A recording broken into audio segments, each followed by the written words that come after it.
Death Valley is alive.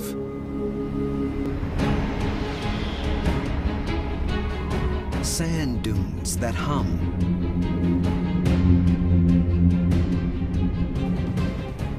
Mysterious trails made by rocks. Here we go. Creatures that glow in the dark. An ancient underground sea.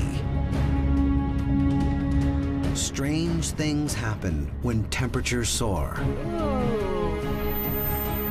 And now, the mercury's climbing. This is the wilderness and the wildness in the Valley of Death.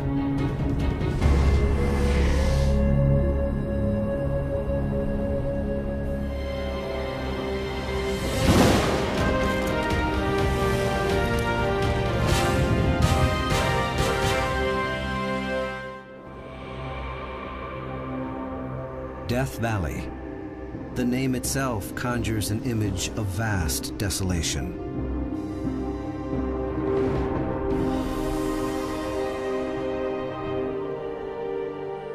The lowest point in the Western Hemisphere.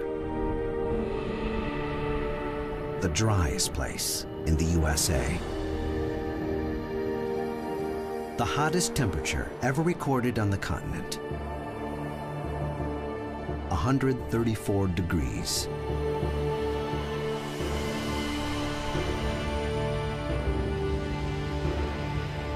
It's a Martian landscape that hides some of the Earth's deepest secrets. Sand dunes that sing. A vast underground sea, home to one of the rarest fish on the planet. Plants that can lie dormant for years without water.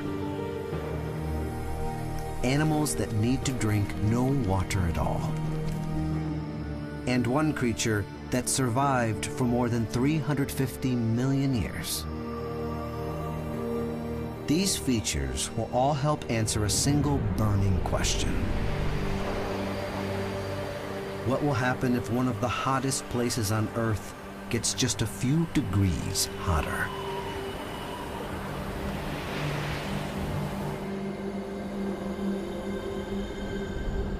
When life at the limits of existence is pushed that little bit further.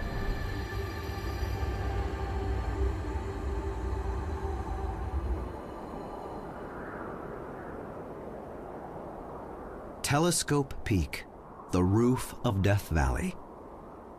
Over 11,000 feet above the desert floor. Every morning, it's the first place in this epic wilderness to feel the sun's rays. Yet it's snow-capped for some 8 months of the year. Park Superintendent J.T. Reynolds is up here for one last look and listen. I mean, sometimes it's so quiet around here, your ears search for sound.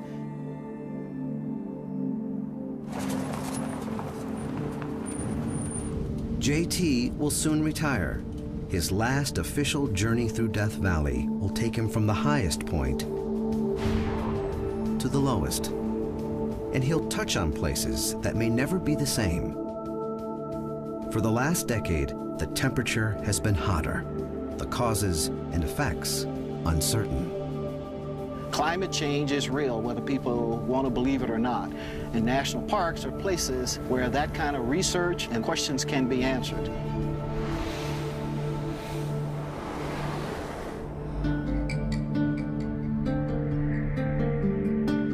Death Valley straddles Nevada and California. Over 3 million acres. Bigger than the entire state of Connecticut. From Telescope Peak, JT will spend a week on a journey down, stopping at places where climate change may become most evident. He'll finish at the lowest point in the park, Badwater Basin. As he and backcountry ranger Aaron Shander head down, the mercury will rise and rise. Over 7,000 feet below Telescope Peak, there's no more snow. It's 70 degrees Fahrenheit. JT and Aaron near their first destination, Racetrack Playa. 5 square miles of mudflats, one of Death Valley's greatest mysteries. Boulders weighing up to 700 pounds, with long furrows behind them. Evidence that these huge stones have somehow moved across the racetrack surface.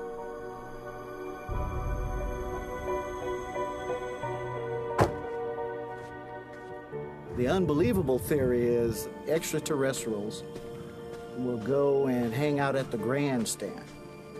And then what they do is move rocks by whatever powers they have.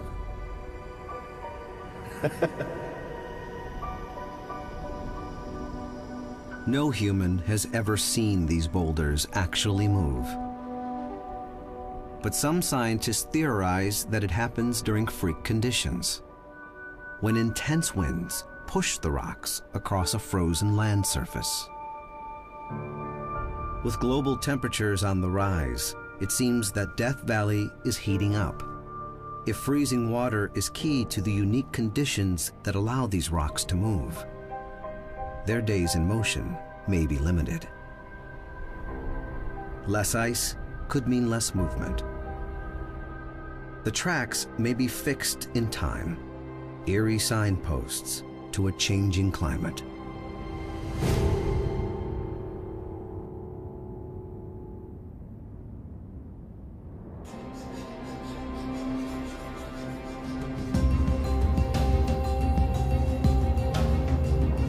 Death Valley is one of the driest places on Earth.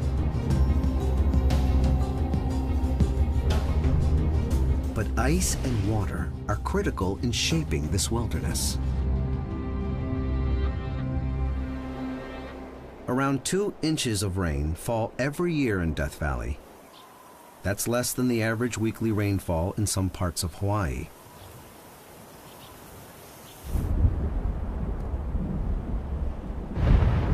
But when the heavens do open up over Death Valley, it's awe-inspiring.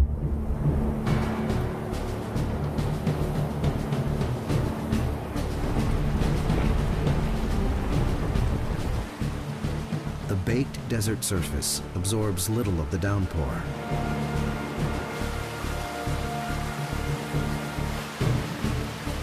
All that water channels into massive flash floods.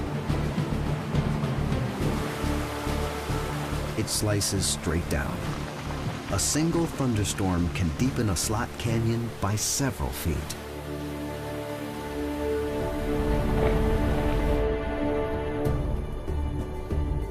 And all that water can trigger an explosion of life.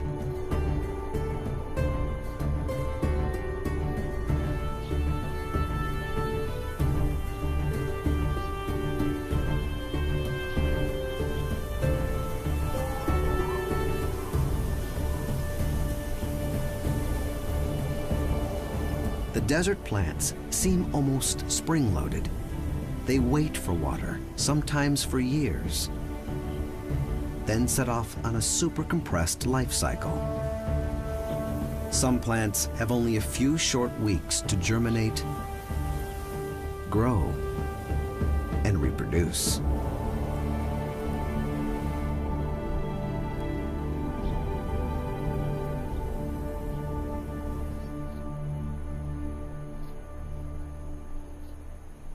Started her work in the 1960s. Park botanist Michelle Slayton investigates the effect of global warming on these hardiest of plant species. To me, the most fascinating thing there is life on the edge in an extreme environment like this. I'm really intrigued by how things can survive in this kind of habitat. She knows the flora here is tough, but how tough? So this plant, what's smart about it is that it puts most of its biomass, most of its body parts underground, and just goes dormant there, kind of like a hibernation, so to speak. So what we're seeing up here is in fact dead, but it's attached to a plant that's living down below, and that little piece that we saw behind us is probably part of the same plant. These plants exist on the edge of life and death. Other plants have leaves that reflect sunlight and the ability to recycle water within their systems for years on end. I would say that a plant like this, within its entire system right now, might be holding on to half a cup of water and just recycling it through time. A couple rainfall events will keep this living for 20, 30 more years. Death Valley is home to 16 plant species that live nowhere else on Earth. Not much of anything growing up here right now. To me, in this kind of environment, when you have very few plants, the ones that you see are speaking to you in a real clear way.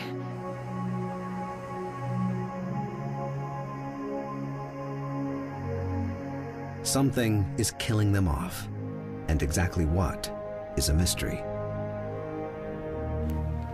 This whole hillside used to be covered with this dune grass, and now these are the remnants that we see. Let's say with climate change, we're expecting a 2-degree increase in temperature. The plants that are living here are already at their absolute maximum of what any living plant has experienced on Earth. I mean, the far outer limits of life. And so to push that even farther means that we would have to see evolution here that has never occurred, on planet Earth before.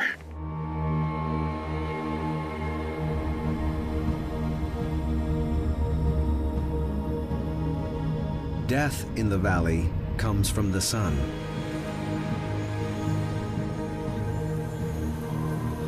From the shifting sands.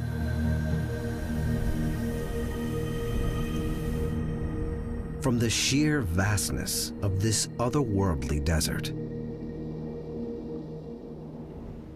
And the more heat, the more life is pushed. JT is now 1,000 feet above sea level.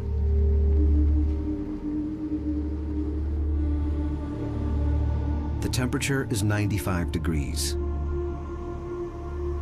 The lower they go, the drier and hotter it gets. Every 300 feet down drives the mercury up another degree.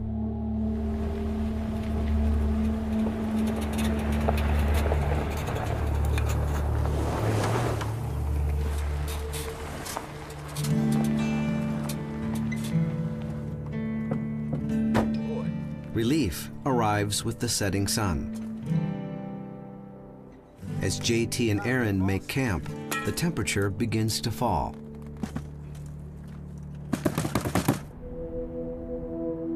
With night comes wildlife that has developed specialized survival techniques.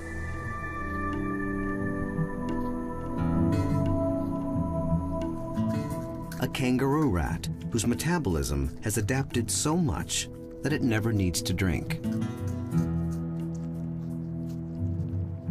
And creatures tailor-made for specific extreme climates, from below freezing to way over 100 degrees Fahrenheit. Scorpions thrive in the harshest of habitats.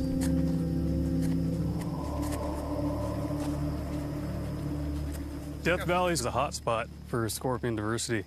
You have high elevations up to Telescope Peak, all the way down in the bottom, in these washes and playas, you have totally different habitats.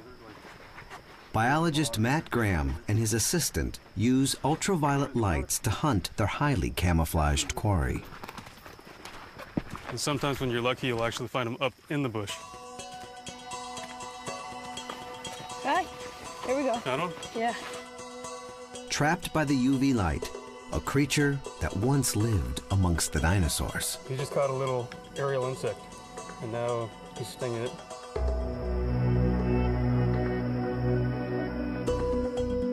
They feed at night on insects and each other. Oh, this is neat. It's actually carrying away a smaller scorpion of a different species, which he's killed. So a lot of scorpions are cannibalistic. There are cold desert scorpions and warm desert scorpions. Matt collects them to see how their diversity might change with even hotter temperatures. Shape of the claws. Notice the smaller species. Cold desert creatures are tough. Some can tolerate sub-zero temperatures and have a kind of biological antifreeze running through their veins. But what scientists don't know is whether or not they can take the heat. A temperature shift of just a few degrees could drastically change the mix of scorpion species. You have about 1,500 to 1,600 species of described scorpions in the world. Totally different, yet they're all scorpions. Specifically, what I'm interested in is using scorpions at a genetic level to understand the bigger picture of how Earth history is played out. In a desert transformed by climate change, scorpion diversity might be in trouble. Some species may decline. Others may thrive and inherit Death Valley.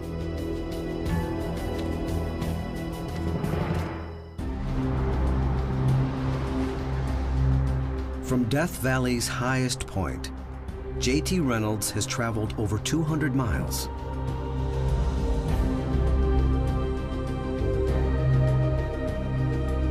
Now he moves into the remote north of the park.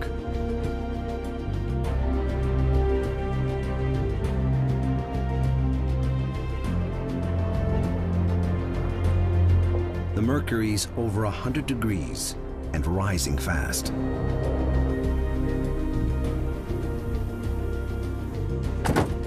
Now we're in an area called the Last Chance Range in Eureka Valley in the northwestern part of the park. So we have come quite a ways in a park as large as the state of Connecticut. Here is one of Death Valley's most spectacular landmarks. This area is called Eureka Dunes. Death Valley is home to several dune fields. But the majestic mountains of the sand in Eureka Valley are one of the most environmentally sensitive and scientifically mysterious in the entire park.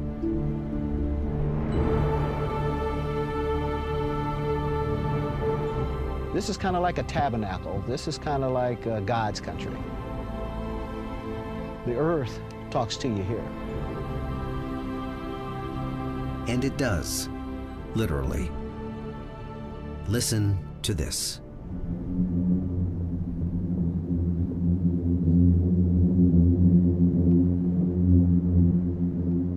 The sound you're hearing is actually coming from within the dunes themselves.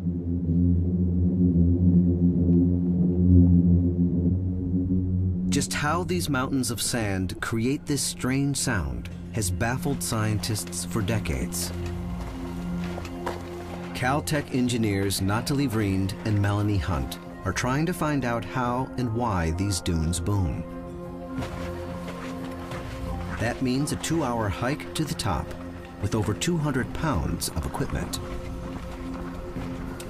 So we're carrying up equipment, heavy equipment, so it's rather hard to navigate. To make matters worse, their work can only be done in summer. For a dune to boom, it should be over 120 feet tall. It must have a slope over 30 degrees. And it has to be hot, very hot. It's July in Death Valley. The mercury is peaking at 118.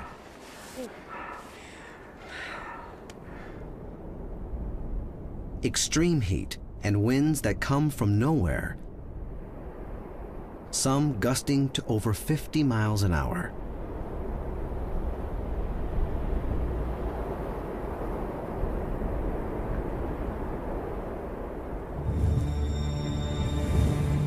In the space of just a few minutes, the team finds itself climbing into a sandstorm. An And it isn't just the air that's full of sand. Your ears, your mouth, your eyes, everywhere.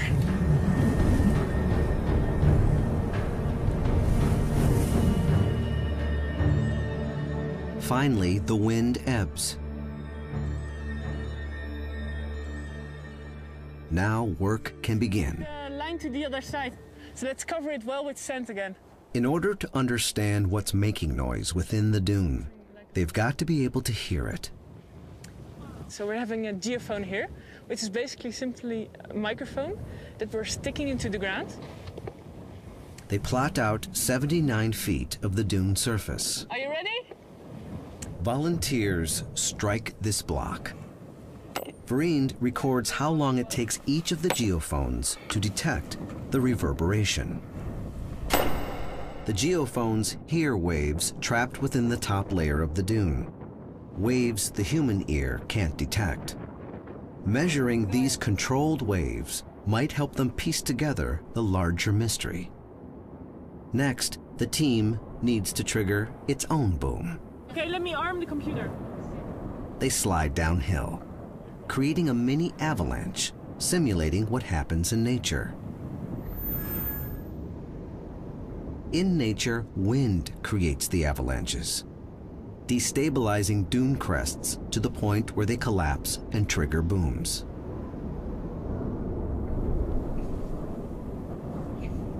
Beneath the surface, the vibration moves through the sand.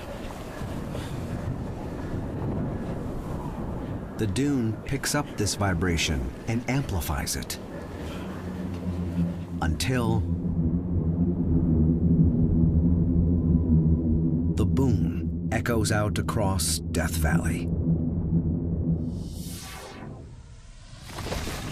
Here is what their data suggests. The waves are trapped in the dry surface layer of the dune, between the air above and the firmer wet sand below. What we hear is some of that energy escaping. And the booming continues long after the initial disturbance that created it. The principle is not unlike that of a violin or cello. When you're playing an instrument, you're putting energy into the instrument through the stringing. And here what we're doing is putting energy into the dune through the shearing on the top surface as we slide down. And the booming is a single musical note, most often G, E, or F. The thicker the sand layer, the lower the note.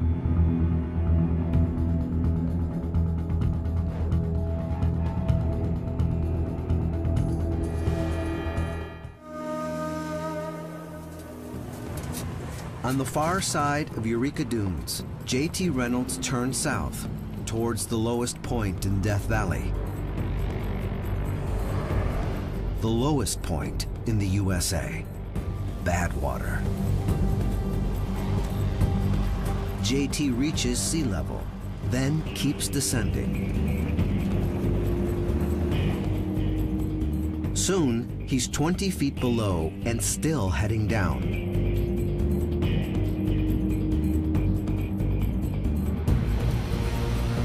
The reason he can go so low is that Death Valley isn't only a valley.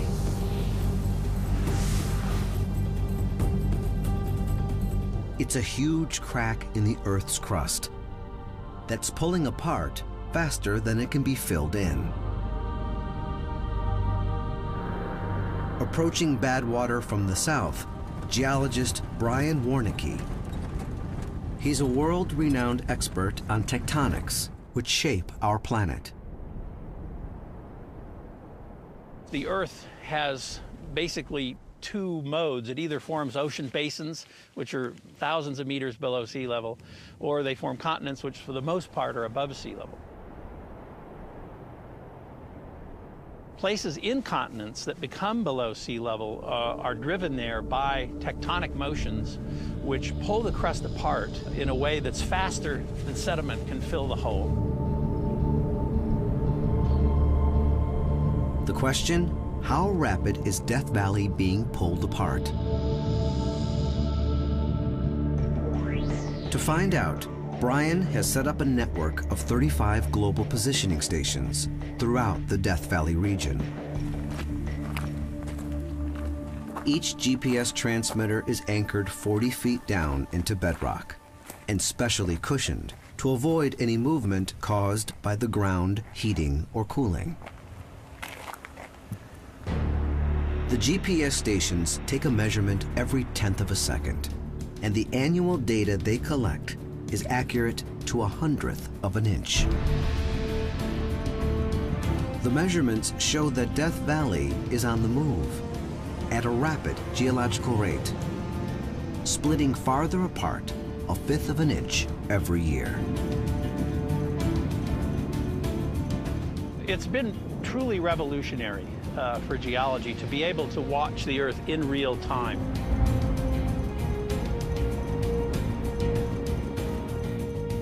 Within the Earth here, there's movement and there's life. Perhaps one of the strangest forms of life on our planet. Titus Canyon is a narrow gorge that funnels into Death Valley. In the 1920s, it was a lead mine. Now, it's the entrance to a labyrinthine cave system, one that may house a bizarre organism. See that building at the end of that road? Park scientist and caving expert David Eck leads biologist Diana Northup and caver Ken Ingham on a mission to investigate a mysterious find. Right. This is the place to gear up. To enter the cave system, the team must crawl through a shaft from the old mine. Okay, are you going through on your back or your stomach? I go on just my side. Yeah. Okay, coming up. Through if you want.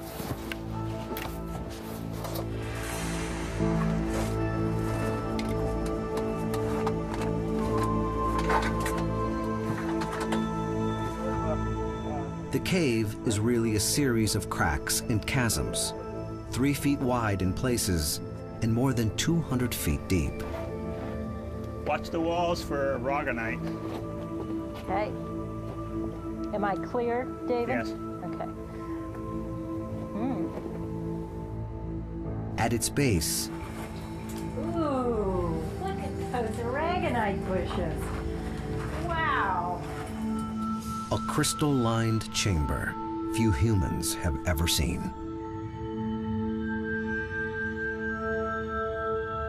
These fragile and beautiful crystals grow here undisturbed, as they have for centuries. But this is not the object of this expedition. Months ago, while exploring this cave system, David Eck discovered some strange blotches on the walls. Diana Northup believes the blotches could be evidence of a unique life form with amazing qualities. She searches for organisms that don't need sunlight to survive. Microbes that eat rock.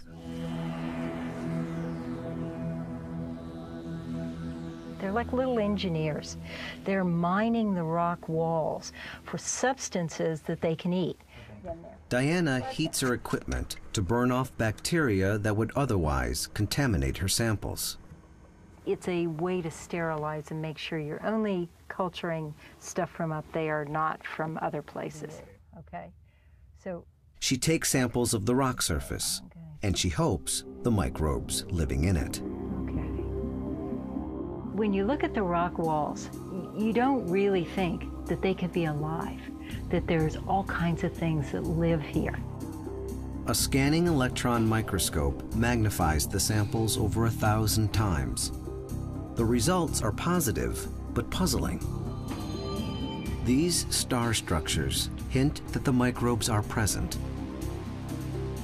but it may take years for Diana to identify exactly what species. So the caves are really revealing mysteries to us. We're finding novel species, ones that may date back millions of years, that have lived a very slow existence in caves.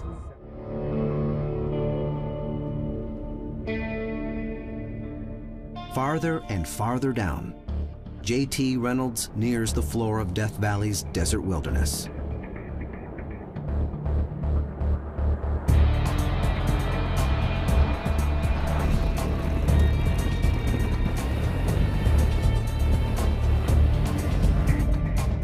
At 282 feet below sea level, he enters the hottest zone of them all, Badwater Flats.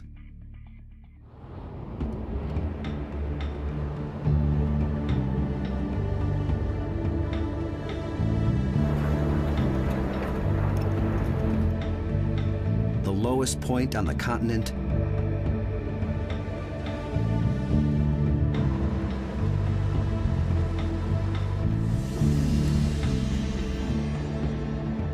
and the hottest place in the USA.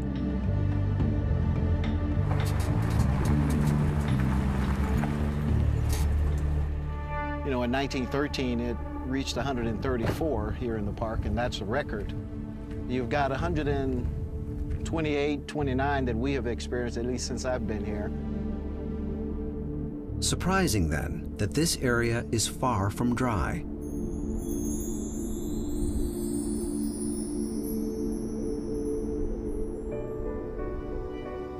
In places, water seeps up from a giant underground reservoir. But this is no place to quench your thirst. By the time this water reaches the surface, it's undrinkable, loaded with salt. Water here is twice as salty as it is in the ocean.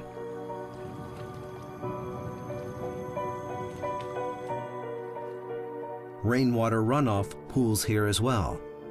As it evaporates, it leaves salt crystals. But no matter how hot the temperature, the springs never dry up. Nearly 50 times more water evaporates from Death Valley than ever falls here as rain.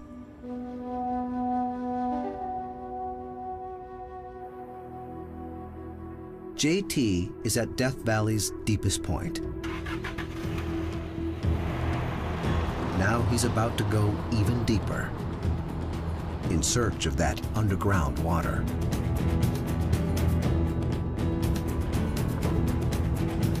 They drive about 60 miles east from Badwater.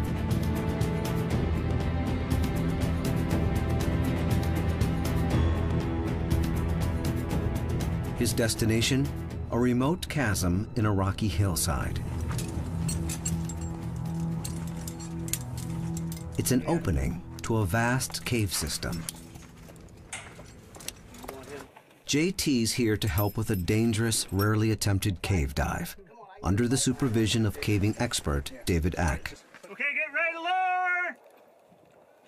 Some people explore in the canyons or the mountains, but there's an underground Death Valley too, which isn't as well known. And there's mysteries all throughout the park, including in the caves here. There's that first ledge. This is the entrance to one of Death Valley's least understood ecosystems. To protect it, they must first document what's here. The scientists aren't certain what they'll find. No one's been down here for years. Their mission, to explore Death Valley's underwater cave system. Lower away. No one knows its size, its depth. It's a really stiff rope. You're not going to go fast. Just reaching the starting point for the dive requires an incredible effort. And it's risky. Right, Eddie. Black! All the way!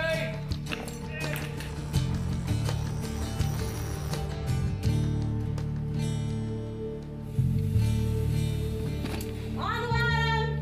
Plane! Off belay! What's up, y'all?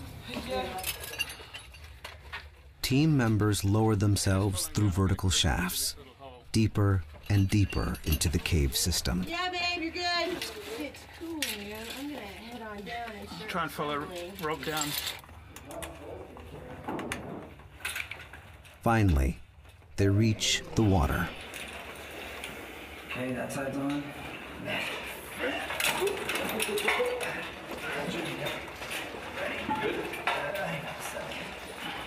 That's good. You got tank. These right here? Top. No, it's just. Yes. Which fins mount? Black ones? They check and triple check gear before the divers submerge. You got it. You got the note line? No deeper 1/3. Cave diving is one of the most dangerous pursuits on Earth. Tom, you got 5? If anything goes wrong underwater, the chance of survival is limited.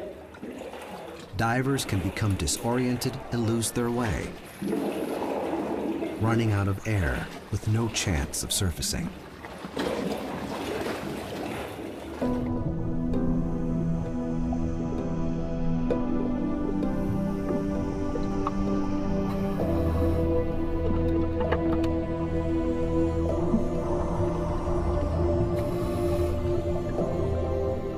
They find a crystal clear window to a world few have ever seen.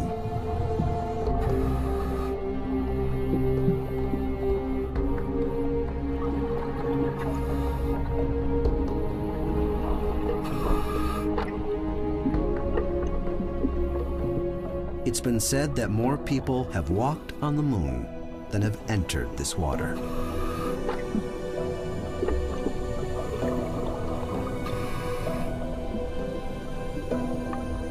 No one knows the size of this system.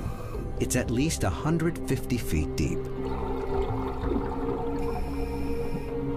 They analyzed the water. Its temperature is a steamy 92 degrees Fahrenheit. They measure acidity, clarity, and oxygen levels. It's perfect drinking water. And there's no doubt it's part of a bigger reservoir.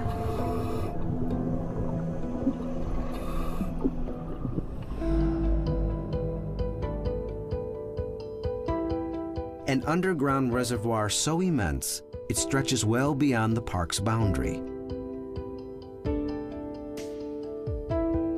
and towards Las Vegas, a city whose booming population may pose a threat.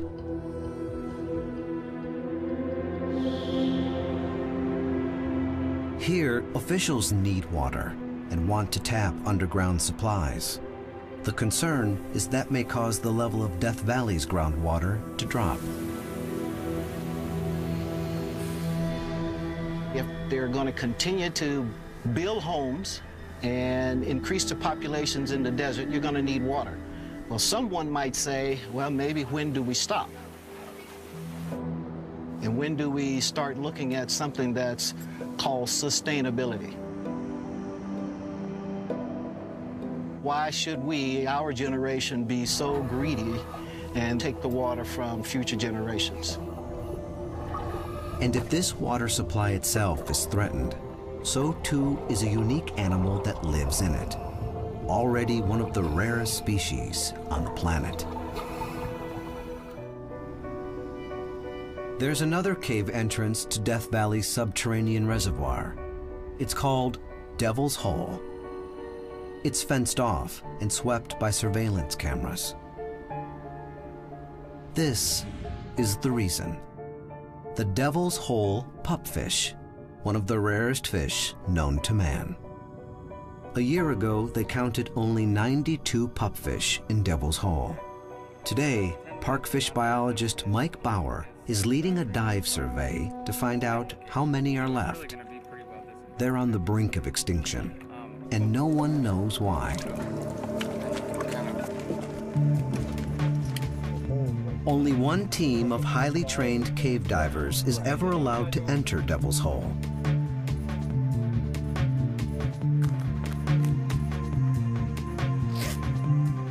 The team's ready, but achieving their goal will not be easy.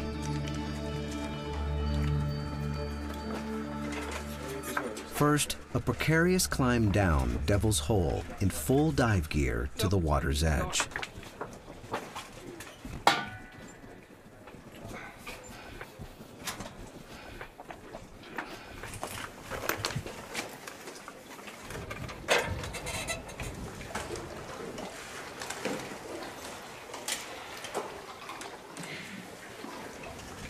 Then into this underwater chasm whose depth has never been measured. The dive team must find and film a fish that, fully grown, is only 1 inch long. It's a game of hide and seek. A fathomless aquatic hole, and hopefully a population of tiny fish.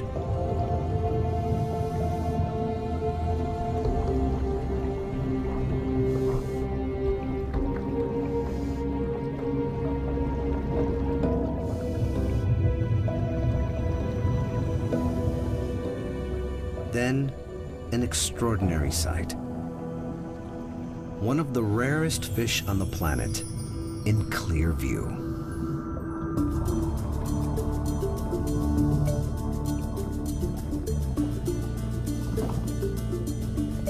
This is precious scientific footage. There's no doubt this year the numbers are up. The dive team counts over 100 pupfish living under the desert.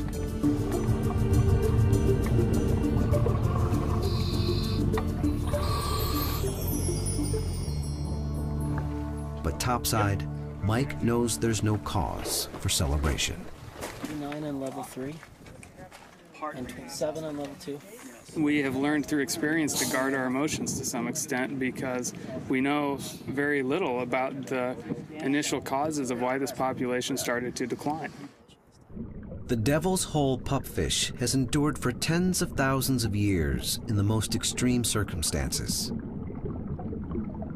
Now, it is not only threatened by communities looking to suck up its water, but scientists suspect global warming could write the next chapter in this epic survival story. The Devil's Hole pupfish lives very near its physiological limit for water temperature already, with a background water temperature of nearly 33.5 degrees centigrade. And so any minor departures from that background could be incredibly important in terms of Devil's Hole pupfish abundance and their ability to reproduce.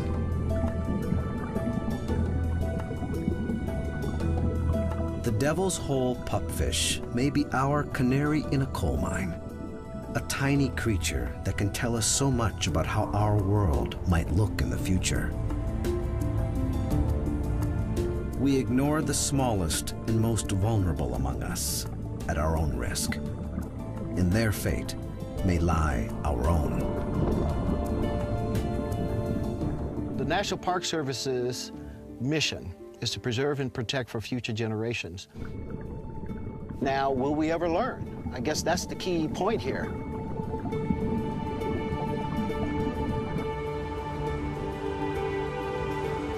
On his last journey as superintendent, J.T. Reynolds has traveled over 2 miles down towards the center of the earth. This particular trip has allowed me to cover as much as the park as I can in one fell swoop.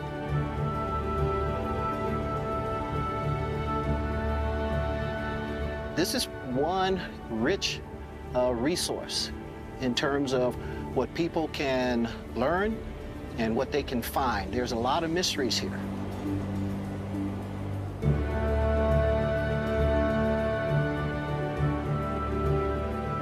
His journey has spanned nearly 100 degrees Fahrenheit. From the snow-capped Telescope Peak to a valley floor that slowly splits. And beyond, to mysteries, marvels, and even miracles. Boulders that move unseen across Racetrack Playa. Sand dunes that sing. plants that bloom only once every few years. The last unlikely refuge of an endangered desert fish. These wonders rely on predictable, though often searing, temperatures. JT knows an increase of just a few degrees could change everything. America has many wild spaces. But perhaps this place of extremes is the one where our planet speaks to us most clearly. Perhaps it's from this valley of death that we can learn the most about life. Death Valley.